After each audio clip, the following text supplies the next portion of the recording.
154 km² de forêt amazonienne ont disparu au Brésil en moins de 5 semaines. Une catastrophe écologique que tenaient à dénoncer ce matin devant le consulat du Brésil ces collectifs citoyens. Ils souhaitaient surtout montrer leur indignation face à la politique du président brésilien Jair Bolsonaro.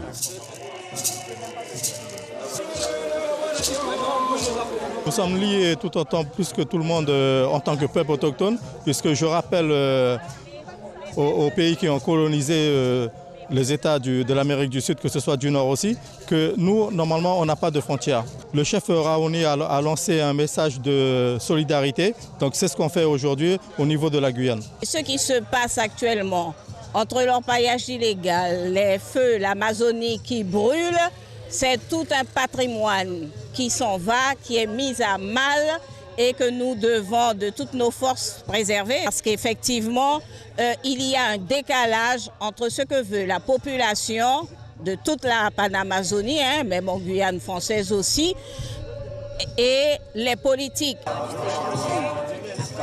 Pour l'Union populaire républicaine, un traité serait à l'origine du drame amazonien, le traité de libre-échange entre le Brésil et l'Europe. Ces traités de libre-échange qui emmènent à toujours plus de productivité, toujours exploiter les richesses, toujours en fait manger la forêt pour exploiter, pour produire plus. La vice-consul du Brésil en Guyane a tenté de rassurer ses interlocuteurs tout en saluant l'action menée par le président brésilien contre ces incendies en forêt amazonienne.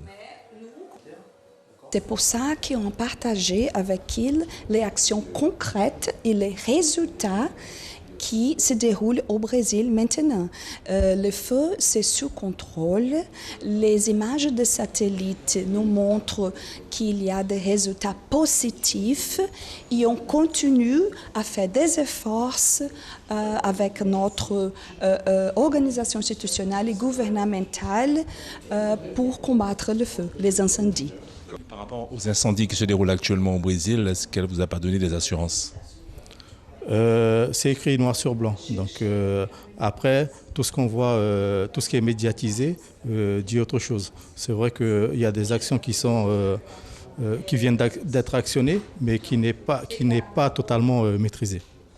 Face à ces feux de forêt en Amazonie brésilienne, Cristiane Bonomo s'est semble-t-il donné les moyens ce matin d'éteindre l'incendie en toute diplomatie. Suivez l'info sur Guyana Première, télé, radio et Internet.